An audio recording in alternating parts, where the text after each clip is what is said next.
Hey, hello, welcome everyone. I'm Victor Grant. I'm going to be your co-host tonight with the Intentional Mentoring Monday Night Call. And tonight we're going to be talking about sales and marketing. And why do they call it sales and marketing when marketing comes first? And we're going to be distinguishing what is marketing, what is sales, and various sales strategies, and previewing some of the techniques that Peter is going to be rolling out in the sales masterclass. So take it away, Peter, my friend. Hey, thank you very much, Vic. I appreciate it. For those people that are new to the Intentional Mentoring calls, we do these every Monday night at 7 o'clock. They cover a lot of different things, but mainly mindset, entrepreneur mindset. And so in this call, we're going to talk a little bit more about tactical than I normally do. This is, as I said before, marketing and sales. Also, we do Zoom trainings Tuesday night at 7 o'clock. We're looking to maybe change the time, so we're going to look out for a survey regarding different time changes, what might be best for everybody. But that's Tactical Tuesdays, where we actually build web pages, we build funnels, we do different things like that, where you kind of look over our shoulder. And again, that is on a Zoom. Thursday nights, we also do Zoom trainings.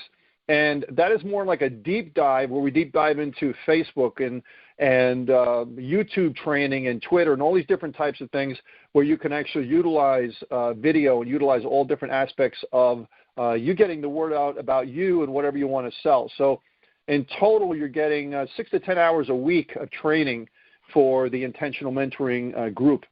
So thank you so much for coming on here, and I appreciate it. So today is sales and marketing.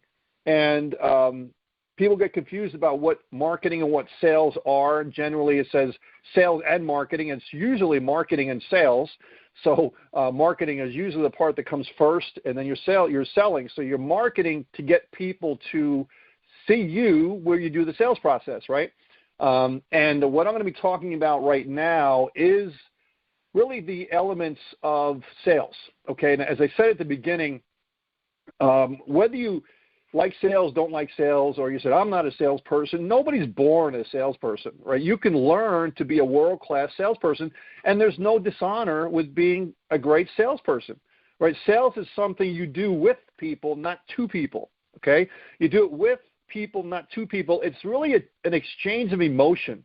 And I say all the time, everything is energy, and if you're exchanging emotion stands for energy in motion. Okay, and you're exchanging energy. You're finding the pain that someone has, and you're trying to solve their pain, right? So if you're doing that, you are really the energy doctor, right? You're going to solve their pain with what you have, and you do the right thing. If you can't solve the pain with what you have, you refer them to someone else that you may know that can solve their pain. Or you say something like, listen, hey, I understand it might not be the right time for you. Would you mind if I keep you up to date with what I have in my progress? And you never know, things may change at some point. And people respect you for that. You're being very, very professional.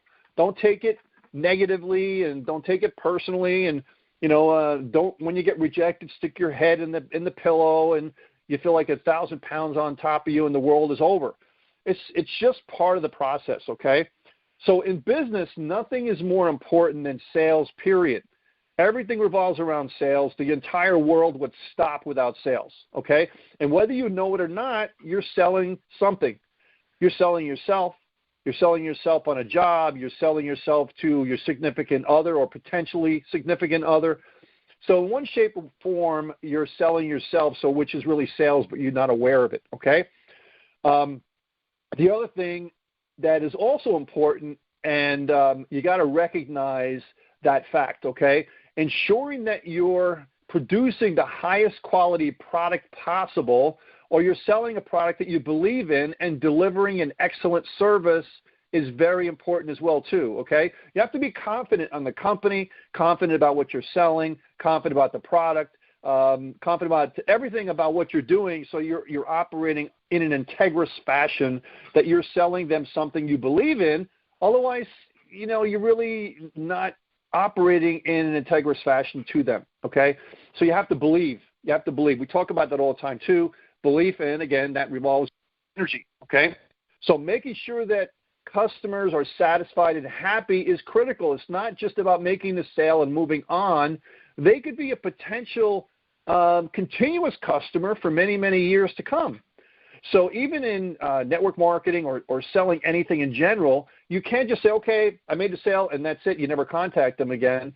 Look at them as someone that may be able to buy something else you have in the future, maybe upselling them on something else that can service them even more so in the same product line that you're selling, things like that. So it's imperative that you see that person as a happy customer and satisfied that they would not only use your product, but maybe refer someone else to you as well, too, because you treated them with professionalism and respect, okay? Maintaining an engagement with them over time is critical. And when you're doing that, you're not just talking about sales all the time. You can send them stuff that's not selling, okay? You can send them stuff that's just value-driven, okay? Value-driven. Hey, I saw this article today about nutrition. I thought you might like to see it. And you send them that. You're not selling them anything. You're just keeping you in their mind's eye. So possibly at a later date, they might think of you when they want to buy something, or when you have something available eventually down the road, then you're top of mind, okay? So sales is the lifeblood to everything around the world. All businesses and so on revolve around sales, and money is exchanged. We say money is energy as well. So when I say money, when I say everything is energy, I'm not just saying it. I really believe that everything is energy. You and I are energy. Money is energy. Everything is energy. It's just different forms of energy. And if we can utilize this form of energy, this form of vibration, we can change our environment to be able to be a conductor to that, okay, a conductor to that energy. And we can, depending on how we feed it and how we change our environment around us to be even more conducive to that attraction of that energy, of that money, or whatever it happens to be, then we can be more and more successful. I can't promise you how fast that'll happen, but again, it all depends on how you feed it, right? Which is going to win, the yin or the yang? Well, it all depends on how you feed whichever one you want to feed, right? So, and that happens around the world. When you look at, there's a great example. If you look at the two countries, North and South Korea, okay? When you see North Korea from space during the evening, and you see South Korea from space during the evening, what do you see? North Korea is dark. South Korea is lit up, right? Why?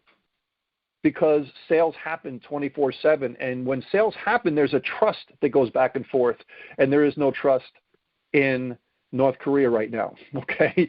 It's not because they don't have light bulbs, because they do. It just doesn't happen. That exchange is not happening all the time because it's an energy thing, okay? So a sales force is a business's offensive lifeline. Every day, salesmen and saleswomen go out to battle. And when I say battle, I use these military terms because I was a former Marine, and I learned these types of things, okay? So I use that as just illustrations, okay? So their collective goal is to achieve the sales that all businesses require. There is no room for compromise. There is no room for error. No quarter is asked, and no quarter is given, okay? Sales are a zero-sum game. It's black and white. There can only be winners and losers. And when I say winners and losers, it's just making the sale and not making the sale, okay? Just like any really, I guess, competitive endeavor, sales can be exhilarating for those people that are on the top of their game, and really brutal for those people that are not. If you're not having any success, like in one of the programs we have, Easy One Up, we can give people 100 leads. Both of them have the same 100 leads, and one person can't make one sale and one makes 10 sales. Why? It's the same thing. Well, it's because the person is different, right? So if you're not born a salesperson, you can learn the techniques of becoming a great salesperson. Okay, Wallace Wattles in his great book, The Science of Getting Rich, says there's really no difference. They put their pants on the same way. It's just they do things in a very specific way that makes them successful, and you can learn that specific way. Okay, you have to practice that specific way, and if you practice these sales techniques, and I only have a short time to kind of go into a few things here. I'm coming out with a course in the near future called Sales Masterclass, which goes into these very, very, very specific ways. And it's, going to be a multi-hour course because we really have to go into these different things. But I just want to enlighten you and bring up the awareness that this stuff exists, because once you become good or even great or even, dare I say, world-class at sales, you can write your own paycheck. It doesn't matter what the world does. It doesn't matter what the world economy does, because the world is always starving. Companies are always starving for world-class salespeople, okay? Even high-ticket sales, okay? But preparation is the key, okay? It's a key element in any successful sales, whether you're doing calls, presentations, or anything like that, and you have to prepare and practice. You think people go to the World Series or they go to the Super Bowl without practicing? No. They practice all the time, and sales is really no different.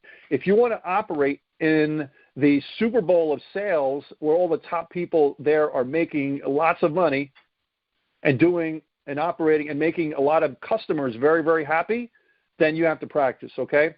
So, and I also was in the restaurant business, and I have a culinary degree, so I also use analogies that are like recipes, okay? So winning at sales, it's like a great recipe. Exact ingredients need to come together at specific times and specific ratios in order for a successful result to be achieved. It's like baking. Baking is a science. If you change the heat, if you change the amount of salt or sugar or yeast in something, it's not going to come out the same, okay? That doesn't mean that sales is inordinately difficult or beyond normal reaches for most people. It's far from it. Sales is something anybody can do as long as they keep the recipe in mind. Wallace D. Wattles, doing things in a very specific way. Suggestion, get that book. You could probably find it on public domain. It was done over 100 years ago. But, if you want to buy the book, I would say on Amazon, probably less than $10, called The Science of Getting Rich. It's one of my favorite books, next to one of the great ones out there, from Napoleon Hill. We all know what that one is. So there's just one caveat. All recipes are simply guidelines or jumping off points. Truly creative chefs take the basic recipe and make it something that's unique and immediately identifiable to be there specifically, okay? So once you know the basics, then you can jump off and put your personality into it, because it becomes an art form after a while. And it's like you know what you know because you know it, right? And I've been in there such a long time that I know what I know because I know it. Same thing with Victor. He knows what he knows because you become an unconscious competent. And that's where the art form comes in, right? People accomplish this by not being afraid to experiment with the ingredients and the proportions, and they're not afraid to get rejection, and they learn from everything. So they're not really rejected. It's just a learning process, right? They add something here, take something away, and usually that becomes the factor when they're with, say, a single presentation. And they get to say, okay, I think this person is this personality type, or this is their hot button, that's their hot button. It's not a sledgehammer type of approach. And the same thing if you're talking on stage and you're talking to a lot of people. You have to know your audience, okay? And you adjust on the fly. Very, very important, okay? So once you know the basics of the ingredient, then you can adjust on the fly, because sometimes things are just not working and you have to change, right? A great salesperson does exactly what I'm talking about with the recipe for sales, okay?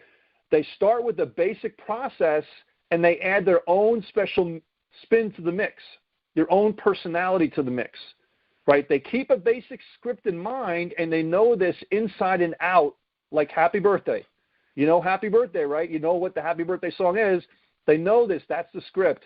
But they edit and they ad lib, and they make it all their own. They shake up the ingredients and the proportion so that it suits their personal circumstances, right? And the different personalities of all their prospects. They don't stick with one process. They build on the process so that it makes sense to them, and we all move throughout this process. And based on how we do that is based on the sales ratio. That's what I say all the time. And most of the people on here are network marketers. Okay, it's not individual marketing where I don't have to talk to anybody marketing. It's people marketing, right? So you should want to eventually get to speak to people, because you're going to get them to sign up. It's old-fashioned. I was talking to Julie Williams the other day, and she was on our Saturday training. We did a 5.5, 6-hour training on Saturday. It was great. And we're saying we like the old-fashioned stuff. Yeah, everybody wants people to sign up without even talking to them. But if you want to have a ratio go from, say, 5 or 10% sign up to 20, 30, 40% sign up, you want to talk to people because they don't bite, and people want to know how you tick, how they tick, and you can adjust your presentation accordingly, right? So I want you to think about this as well, too. I wish I could interact with people. And how many people on here love music? I know Victor does. He's a great pianist, right? Think about any famous songs. So pick the top 10 songs that you know, okay? What does every one of them have in common? They have an immediately identifiable and irresistible medley that pulls you into the song and keeps the song in your head long after it's finished. You ever have this thing happen where you listen to a song, I can't get it out of my head. It's like a loop in my head, right? It sticks, right? The song is a hit because it had a hook that caught the listener's ears and kept them listening long after the song was over. Your sales pitch needs a similar hook in order to be successful. You need to lead with something that sets you apart from your competition and that first grabs your client's ears and their soul. Now, the second part of that is the most important, their soul, okay? What makes them tick? And the only way you're going to do that is if you ask them questions. You have to ask questions to the person and before you actually give a presentation. Say, hey, listen, hey, this is Peter Wolfing, and I'm so glad to talk to you here today. Tell me about yourself. Why did you respond to my ad? What are you looking for? All these different types of probing questions, and then you listen. Very important, you listen to what they're saying, and that's where you modify your presentation based on what they're saying, okay? So you really want to kind of hit them where they live. You want to get inside their head, and you want to be instantly memorable with them. Your pitch needs to be generated only positive emotions for them. Okay, why? Because positive emotions elicit positive associations and recollections from them. When you lead with a hook, you raise the chances that your client or customer or prospect are going to view the rest of your presentation with an open mind. Have you ever spoken to someone and instantly the walls go up and you're kind of lost before you even got started? That's why it's important to ask questions to know what they're thinking, what's important to them, because money might not be important to them. Time freedom might be more important to them. Making $200,000 a year might not be important to them. What might be important to them is making $1,000 this month so they can pay their rent, right? That might be important to them. What might be important to them is this. That's peace of mind, right? Having more money come in that's going out, that's peace of mind. Then you worry about the high money, right? So you might blow them away and say, listen, we have people making $500,000 a year. That might blow them away. So they're like, yeah. The wall goes up, you're done. When they're looking just to pay their bills. Okay, so eventually the bigger money may come there, but you won't even get there if the gatekeeper comes up and that's their subconscious, okay? So what happens, what you try to do is you try to pinch them, okay? I call it pinching them. What happens when they get pinched? What happens when you get pinched? It hurts, right? The harder you get pinched, the more it's going to hurt. This is precisely what you want to do to your potential prospects during your presentation. You want to pinch them as hard as you can. Of course, not physically. It's an emotional pinch. If you do it the right way, they'll feel just as strongly as you do, okay? You want them to feel something so they remember. Every successful sale is about solving a problem. The potential client has the problem. Okay? You demonstrate that you can solve the problem, and guess what? You might get the sale. It's that simple. There's only one catch. You've got to remind them of the problem. And you've got to pinch them that the problem is really a problem. In fact, you've got to do more than remind them. You've got to show them that the problem is much, much worse than they've been telling themselves. The realization that they have been perhaps underestimating the problem. What's happening right now? COVID, quarantine, lockdown, jobs. Look at how many people filing for unemployment benefits, job problems. That's why the home-based business realm has been going through the roof. because people realize they have to have a plan B and they've been ignoring it for too long, and you have to pinch them that they have to have a plan B and that you're there to solve the problem, right? So maybe kind of show them, hey, they're maybe lying to themselves, and it might hurt. Okay, causing pain is okay because it's going to motivate them to take action in order to put the problem to bed once and for all.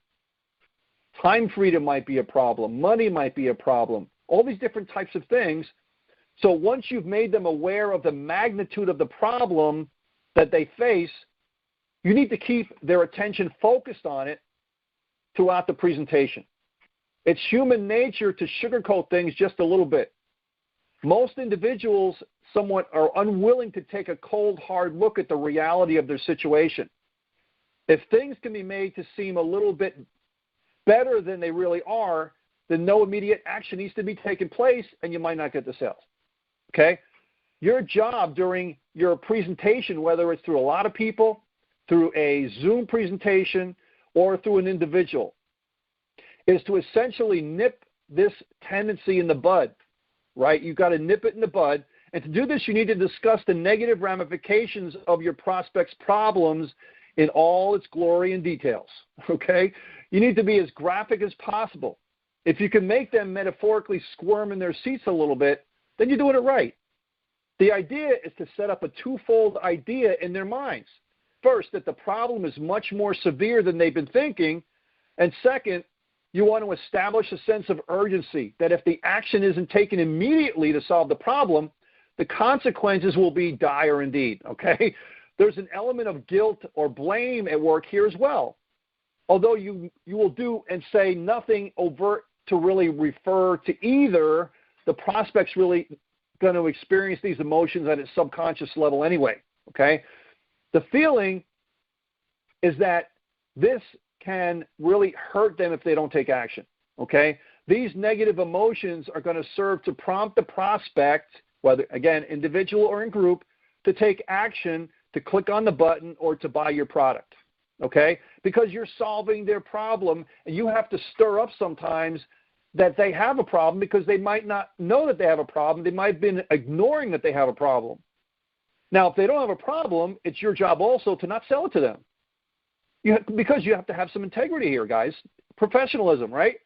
If you're kind of digging around a little bit and they just don't have a problem, then you in turn have to part ways and say, hey, listen, I don't think there's a match here. You know, be professional. Okay? So, guys, this is the beginning of the sales process. This is the beginning of the sales process. Obviously, there's so much more that I'm going to be talking to you in future lessons, or if you do the Sales Masterclass, I'll go into really great detail. We'll do back and forth and studies and things like that. But you showed them value in the presentation. You solved their problem, all these different types of things. Then eventually what you have to do, you have to ask for the sale. So many people don't even ask for the sale. But during this process, if you've done your job correctly, you almost don't have to ask for the sale. They're going to ask you, how do I get your product? They're going to want to get your product, right? Because you're going to stir up the pain so much that they have to do it. They're saying to themselves throughout your presentation, okay, get to the end. Come on, I want to buy this thing, right? I want to buy this thing. And that's closing the sale, closing the sale. And so many people don't even ask for the sale. So, hey, what do you need to know to get started, right? Or they may even come up to you and say, okay, can I buy your product? And so there's these different things that you can think about as you're going through this sales process, okay? But ultimately, you have to practice, okay? And I say this all the time, is that how do you make more money in business? You make yourself more valuable to the marketplace. And when you're more valuable to the marketplace, you can demand more money because you're better than everybody else. And there's nothing wrong with being better, right? It's because you practiced, right?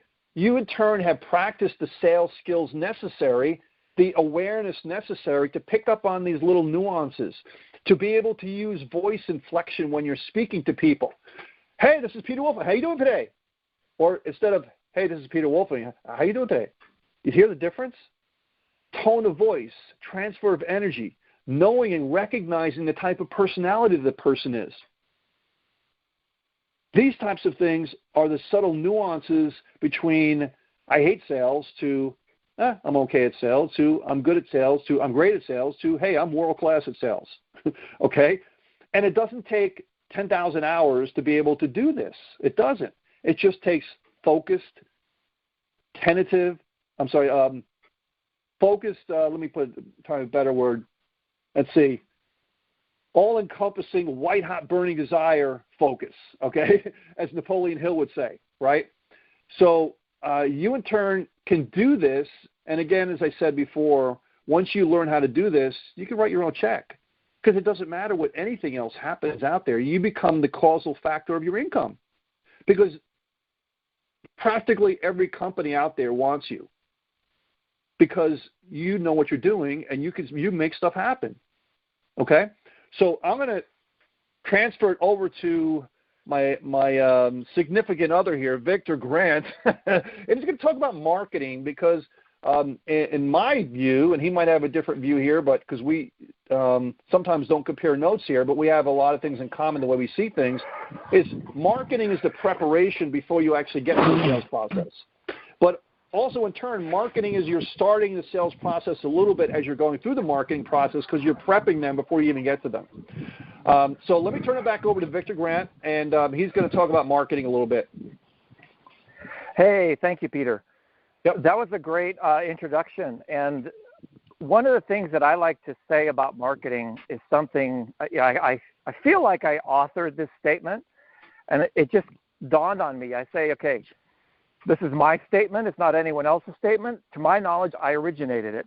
But basically, marketing is the science of desire. So just take that in. I like the that. Science of desire. So while sales is a people interaction business, marketing is an analytical preparation, anticipation, and engagement process. The whole point of it is to cause someone else to say, I want that, right? What's the number one marketing company in the world? It starts with an A, right? Apple? Yes, there it is. They are the number one marketing company in the world. Yeah. How do they do that? Well, they cause people to want the product. They cause people, anything they do, I want that. People will stand in line for hours to get the brand new iPhone when it hits. They want to be the first one to show it off. Yeah, even though they bought it a year ago, right? Yep. Yeah, exactly. Yeah. So it's all about the culture that they've built. It's around the idea of being cool, being different. And it's about being connected with your fans. You know, they simultaneously evolved the music industry and destroyed it at the same time. When iTunes came out, it was the death of the recording industry. No more artists were part of labels anymore. Everything went down to the individual song. And now with streaming services, it's like the next evolution. No one's even buying songs anymore. That's all marketing. It's all marketing. When you sign up for HBO Max, what do? They give you a free period to try the service, but do they give it to you for free without a method of payment? No, they don't, right? There's always a commitment that's both directions. So as marketing is the science of desire, sales is the handling of objections and assisting people with the process of making their purchase. Those of you who are trying to generate online sales, especially inside of another company, I can share with you a huge secret that worked for me. Whether it was in person or whether it was in Zoom, the times that I've always closed the sale, I sat there, watched their screen as they filled out the form, and made sure that they actually completed the form. One of my best clients, he sold his business for somewhere north of $10 million. He had his wife do that. He said, Victor, nobody wants to fill out those stupid forms. I put my wife on the phone, and she types in all the information in the form. That's great. That's that is a nugget that is fantastic. Now, I don't mean, whether it's wife or husband, the woman could be doing the selling, and the husband could be doing the data entry. But let's face it, most people today do not want to deal with it. Why do you think electronic payments are so simple? You can buy something on PayPal with a thumbprint. You don't even need to remember your own password. It's already on your phone. Your phone actually acts as a transaction device. That allows sales to move to the realm where sales and marketing are married. What I've observed in the digital space, having sold lots of digital products, and also I was a partner in, when I say partner, I had a tiny little percentage to increase their sales conversions. Sales conversions is, okay, out of these 1,000 people, we get X number of sales. If we modify the sales page a little bit, like we might move the video up a little higher, we'll put a little words above the video, we'll change the button label, we might add some bullets on the side. I kid you not, Peter, this one client was fighting me tooth and nail, and I actually ended up doubling their sales volume. I put on a little piece of software that measured where people's attention was on the page. And then against their wishes, one of the agencies I used to work with in San Francisco, they pay attention to this statement. You might love it. They say, we tend not to do what our clients ask because their customers are too important. You like that? We tend not to do what our clients ask because their customers are too important. Mm-hmm. And so what they would do is you would sign a contract, you give them a retainer, you put $25,000 down, and before their creative team even started working on your campaign, you basically waive all rights, okay, of complaining, whining, changing things, right? You let them do their job. And so I invoked that on here. I doubled their sales conversion, literally doubled it. It caused a product to sell, instead of $40,000, we sold over $100,000. And guess what I did? It was like, is it Michelangelo? I think it was, the sculptor, right, David, right? What I did was I measured where people were bored, and I simply deleted it. And you could see the client cringing. Oh, no, my God, we spent so much money on that, on those graphics and on the stuff. And I said, you know what? It's going out. It's gone. We're deleting it. And they were like fuming. I said, no, just let it run. Just trust the process. So as much as sales is the ability to handle objections and move people toward an objective, marketing is not just the science of desire, it's also creating the space for sales to happen. So both those things are happening simultaneously. And that's why I love the dovetail and correlation between sales and marketing. I'll give you another example. One of my friends in the United Kingdom, he used to be a salesman for IBM, and he told me the story that when he first, he was in his 20s, now he's just turned 60-something, and he had a job interview to be a salesman for IBM, and so he walks into the office, the guy's got his arms crossed, and then he looks at him, and he points at the ashtray, and he says, I'm not a smoker, sell me that ashtray. That was his job interview, right? I'm not a smoker, sell me that ashtray. Whereas a marketer, I was writing this up today, and I shared it with you, Peter. I was thinking, well, how would a marketer approach this? I said a marketer, like my friends that are like real bona fide marketers, especially in retail, Shopify and all that kind of stuff, what they do is they understand the human aspect of safety, right? So what they do is they price all of the products in their catalog at right around $30 to $40. The maximum price is $49. Okay, this is such a ninja strategy. You could literally make millions with this one strategy if you simply understand it. What they do is they say, we give you free shipping on all orders of $50 or more. And every product is $49 or less. so it makes you have to buy another product just to get over to $50, right? Exactly. And when we ran the numbers for them, they're breaking even on their advertising costs on all the people who buy one product. In other words, they make sure that the cost that they pay Facebook, Google, to bring in the customer to look at their store is around $30 per customer. But guess what? Anytime someone buys 2 products or more, it's like pure profit. And it's amazing. It's amazing. They can actually sustain $1 million in sales a month consistently over months and years selling, really simple stuff. So a marketer would sell, if you have an iPhone, I'm going to sell you an iPhone case. If you have a sofa, I'm going to sell you a sofa cover. If you buy, let's say, for example, beauty products, I'm going to sell you real high-quality, organic, or whatever. Like what you would do, like the example of the smoking, I want to go back to that one because that was a really good one. The marketer would say, hey, we've got these gold-plated ashtrays that are embossed with your name on it, and you're going to love it. You're absolutely going to love these ashtrays. They're $29.95, okay? But I'll tell you what. If you buy 2 of them, right, we're going to make it for free shipping, and you could use the second ashtray maybe in your office.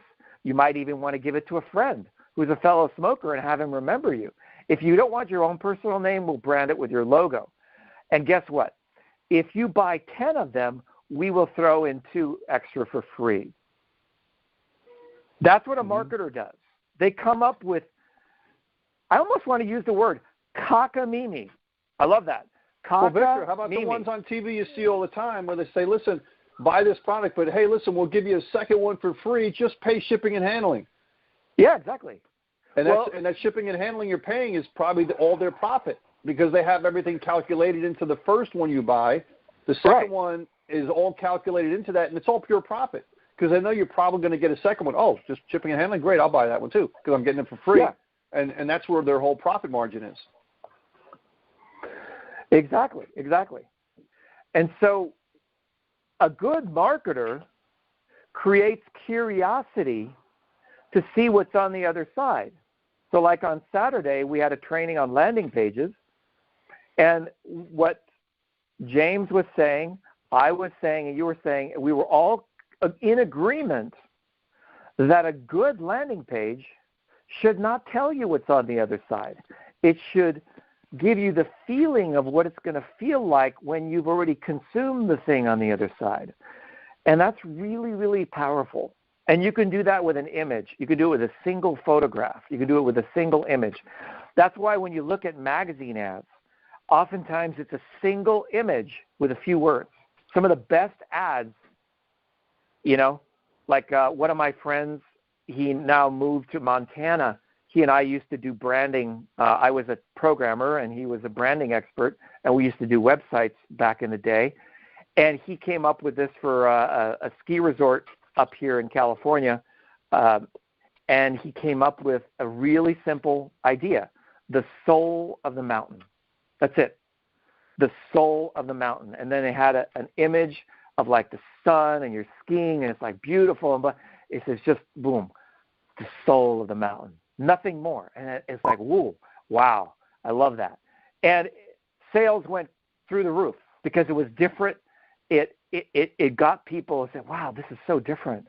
It wasn't, oh, yeah, get your free lift tickets, or, you can get cheap lift tickets, right here, come on Veterans Day. I mean, it wasn't any of that stuff. It was this elegant thing.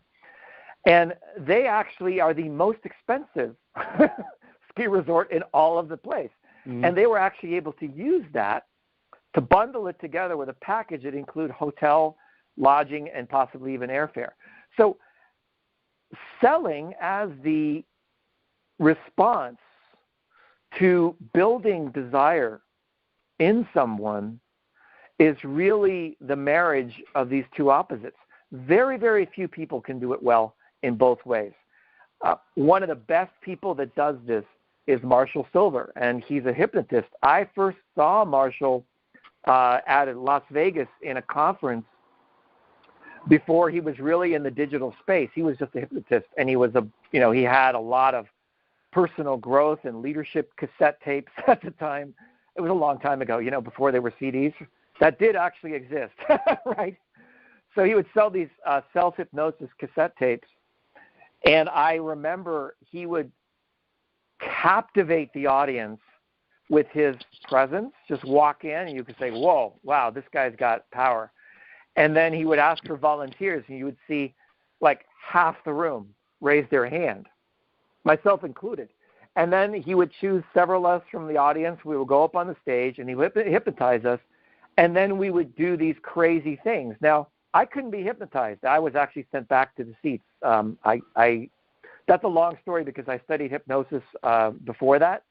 And one of the things when you're in hypnosis school is they hypnotize you so that other people can't hypnotize you. But anyway, it didn't work for me. But other people were like clucking like chickens. They were running around like witches with a broom. They were screaming. They had the whole dating thing sitting in the lap. It was, it was a family show, but, it was a little bit edgy. And, it was like, the classic thing. And he could do that too. And it was like amazing that you could do that. When I was learning hypnosis, we didn't do that kind of stuff. It was more about, personal growth type hypnosis. I learned from Jose Silva, the great, many of the people think he's like one of the originators of modern hypnosis on a mass scale. But anyway, Marshall's video is now the front door to a beautiful, beautiful presentation that gives you all of the ingredients that we have to understand in order to generate a sale without talking to people. Now, I mentioned you said you want to talk to people, but I say, what if? What if you could generate a sale under $100 without having to talk to anyone, and then give them a bonus of bringing them to a webinar where they just choose of their own volition to say, you know what, I want that. I want to go Vertex Live. Where do I mail my check? Okay, that's what a marketer does. Their job is to inspire people to say, where do I mail my check? What's the address? Right? And then your job as a salesperson is, here is the address, and that's it. And make sure that they write it down, repeat it to them several times, make sure it's written down correctly, and then you ask them, by when will you send this? Because I want to, as soon as I receive this, I want to send you a gift in a coconut with a zipper. Remember that, Peter? Yeah. Right? So we had one of my friends who's like one of the top marketers in the world. He actually makes funnels for people who have funnel companies, and he works with major celebrities and like Paul was that one? Yeah, Paul Abdul. And he does it all through mailing. He has a business partner that handles all the emailing side, and the two of them have been working together for about a decade. But it was amazing training we had a few weeks ago. Actually 3 weeks ago, right before Christmas. So one of the big takeaways I got from that was that these super simple statements are the landing pages that convert the best, and that most of your marketing happens before you even send people to the click. So then I created a whole presentation, probably which I need to repeat again because we now have new people showing up. I call it before the click. Before the click. And when you think about it, there's so many things you can do before the click. Right? Picture this. You're watching a video. You watch another video on Facebook. You watch another longer video on YouTube. And nowhere in there are there any links. There's nothing to buy. There's no one selling you anything. There's nothing you're even needing to do. They're not even asking for your email. And you keep somehow everywhere you go, every time you turn on your phone, you see another video in your feed. Every time you turn on your phone, your Facebook is showing that. And eventually it's like, wow, wow, boom, boom, boom. And then you say, okay, yeah, I'm interested. And then as soon as you say, I'm interested, all of a sudden the tone of voice changes. It moves from marketing into sales. And then it starts saying, okay, have you completed your checkout forms? You're going to get a different tone of voice. You're no longer going to get the warm, friendly, fuzzy kind of a thing. You're going to get the what I call the challenge. The challenge. And challenge is one of the great, great, great wisdoms. I have a whole book series that I purchased called The Challenger Sale. You can go to my search engine, EarthGrid. It's an alternative to Google. And you can type in Challenger Sale. And there's a lot of books on challenger selling. And I'm going to actually go back to my computer so I can be accurate. It was either a Harvard study, a Harvard Business School, or one of those other business schools did a study of all the different types of salespeople. And most people think that, the friendly guy, right? The guy who has his Google Calendar filled with 15-minute appointments all day long, 7 days a week. Or he's the guy that, you want to go watch a football game with. Most people think, oh, that's the best salesperson, right?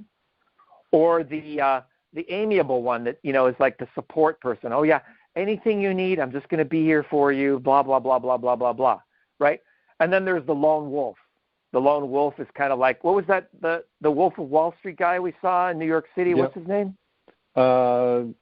Belfort. Yeah, Jordan Belfort. Right. And he uses the wolf strategy, where you're a lone wolf and you just kind of pounce on people, right? That's kind of like his strategy. So there's all these different strategies.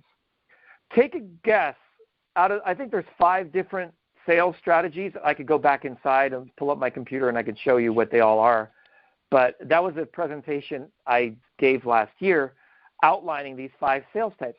But there's also a 5th type, which is called the challenger. But take a guess which sales strategy performed the least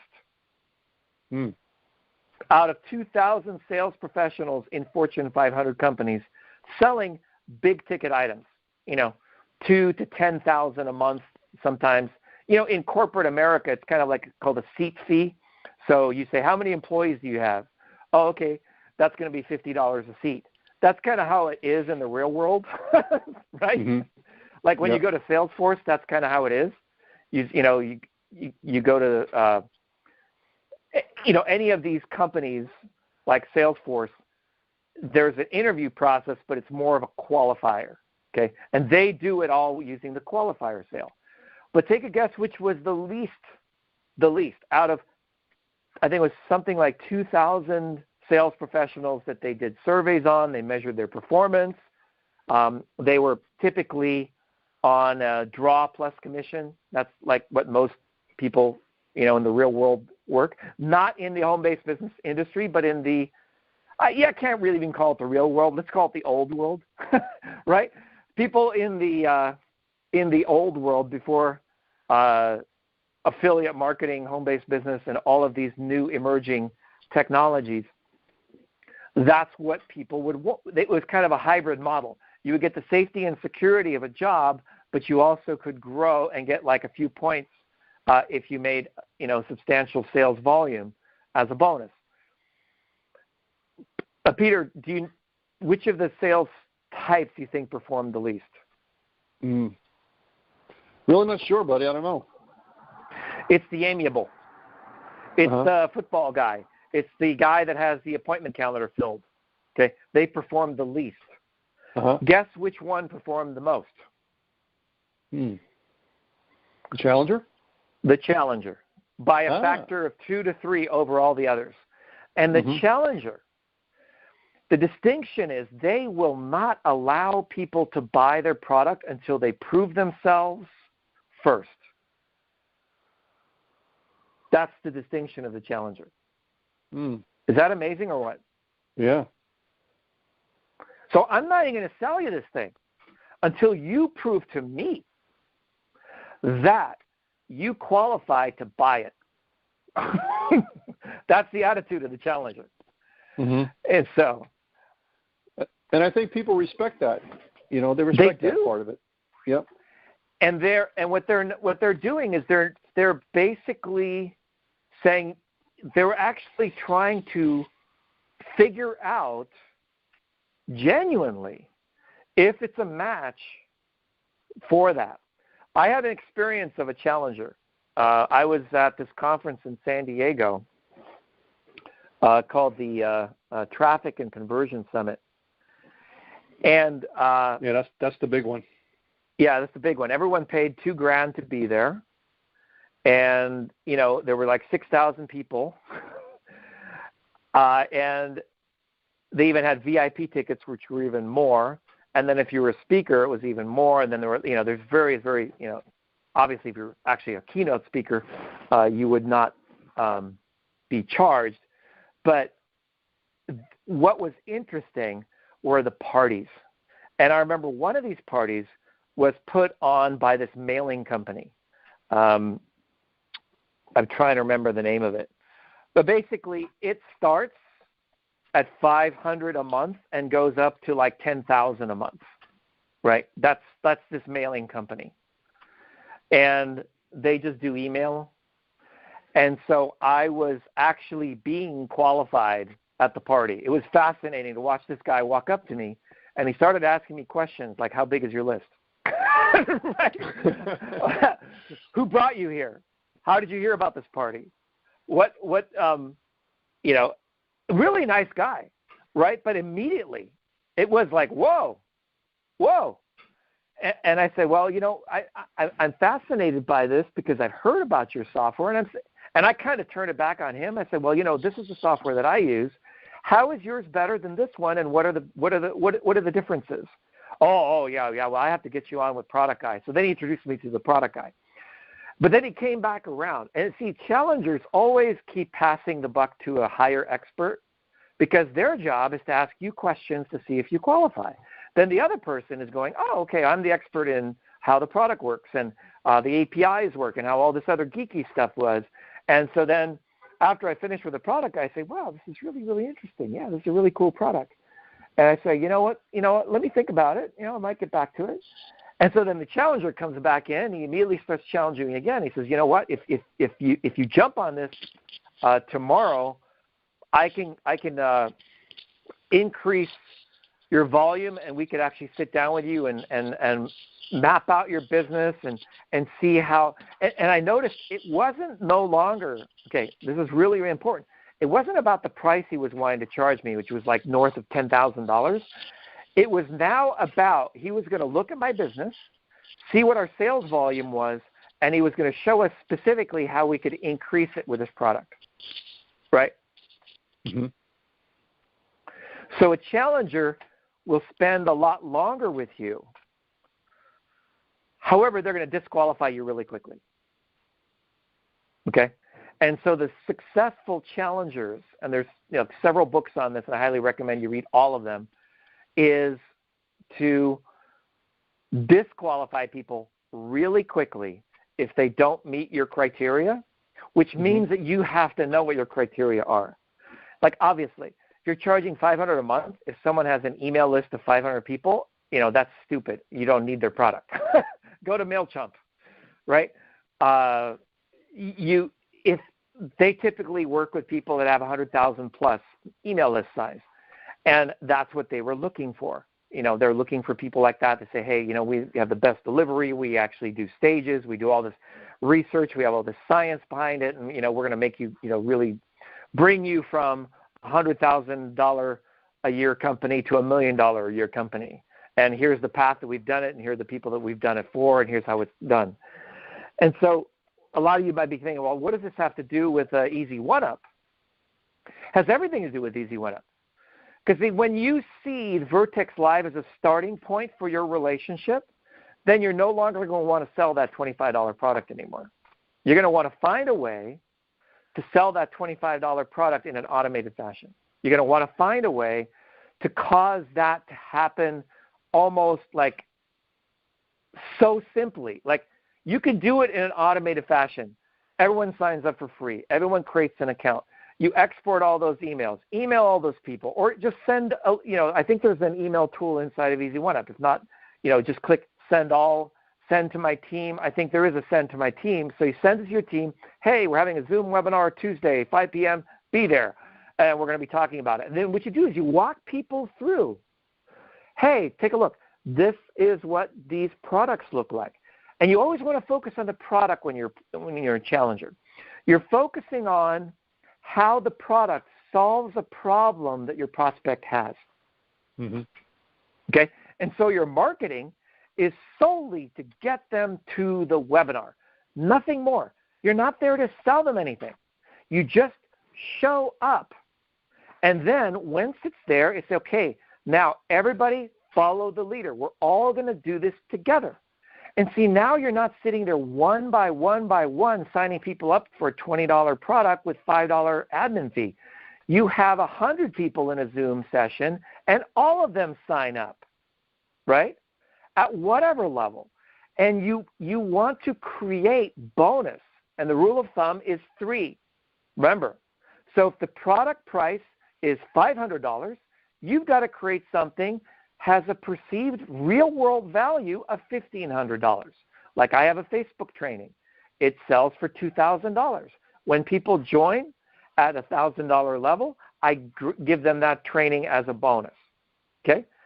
You have to create something that builds this need for people to say, yes, I want it.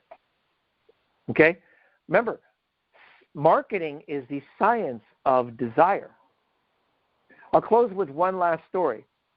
I learned marketing from one of the great marketing gurus of all time. That was back in, 33 years ago. What does that work out to be, Peter? Was 1988 or so? 87? Yeah, 87, 88, yeah. And so I would just turn 21, and I was in a bar having a conversation with this man. His name was Robert. And really, really charming person, just, And I had never heard of any of this kind of stuff that was there. And, we just had this conversation.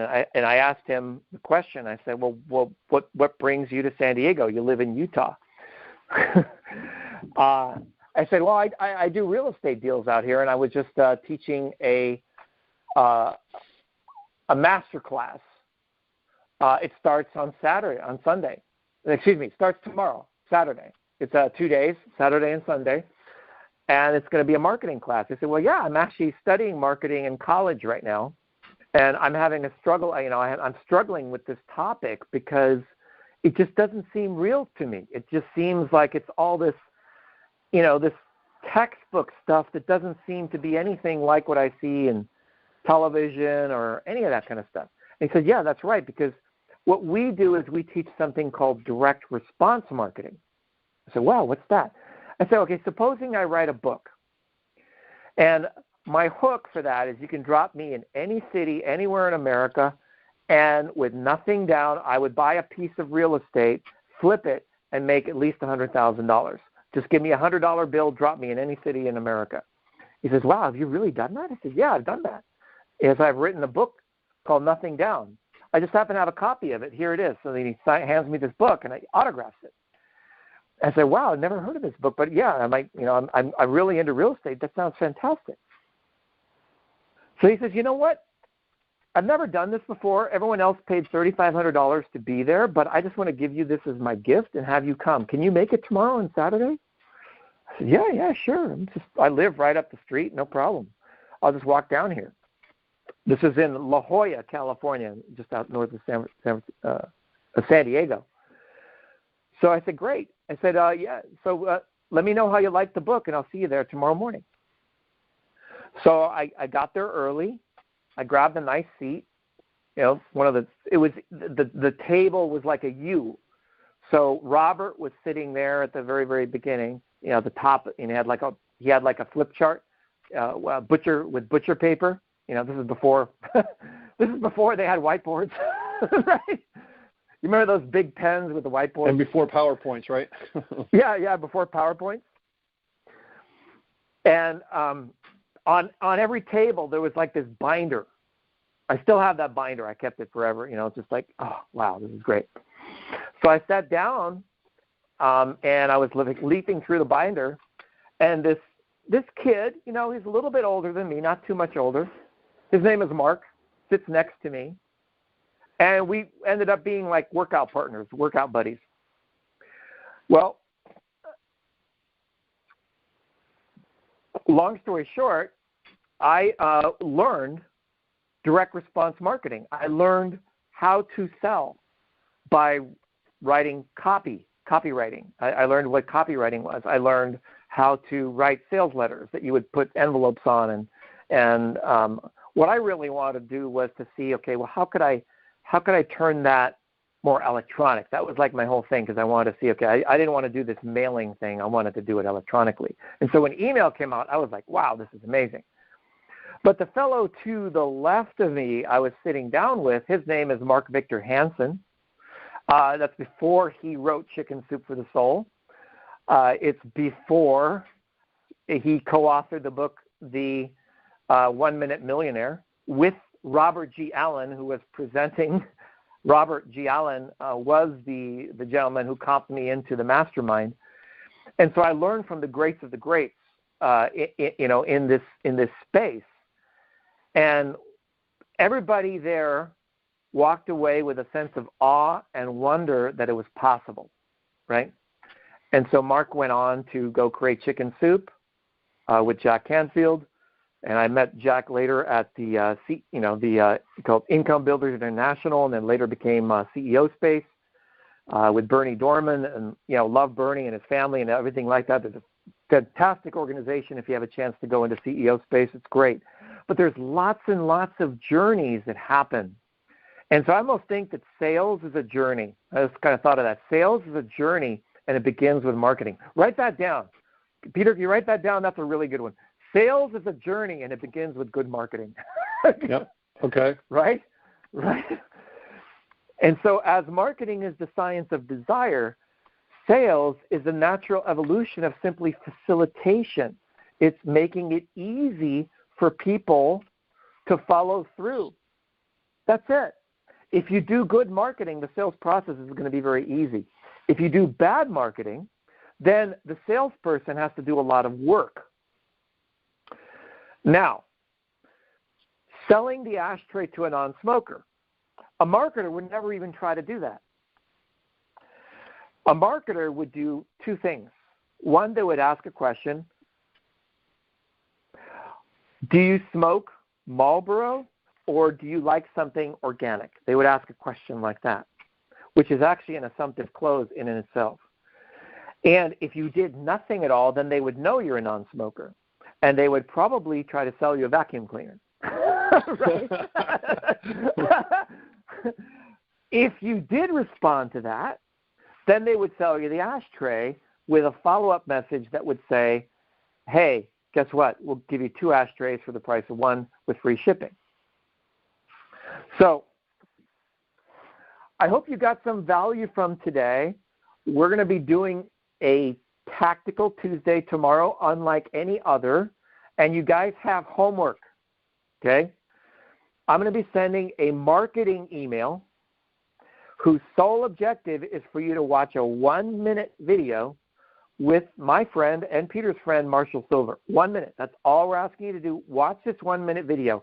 And if you're not convinced at what he wants you to do, which is basically click a button and sign up for a free account, then you really haven't gotten the whole industry of marketing. But if you do, then you'll be in a prime position to learn and earn tomorrow at our Tactical Tuesday. So thank you all for coming out tonight. And it is a wrap. Back to you, Peter. Yep. Hey, thank you so much, Vic. Thanks, everybody, for coming on. Guys, sales is an art, and it's also a science. right? There's rules to be able to follow and live by. Victor said greatly in that, marketing is a journey throughout the process, and it's a great thing to be able to learn this stuff, and that throughout the process of this journey, throughout the sales journey, it all starts with marketing. So if you have great marketing, what you're doing is you're giving a layup to the salesperson, right? And if not, then it's going to be a struggle, right? Because you haven't seasoned the prospect enough so that this way they have that desire to be able to do it.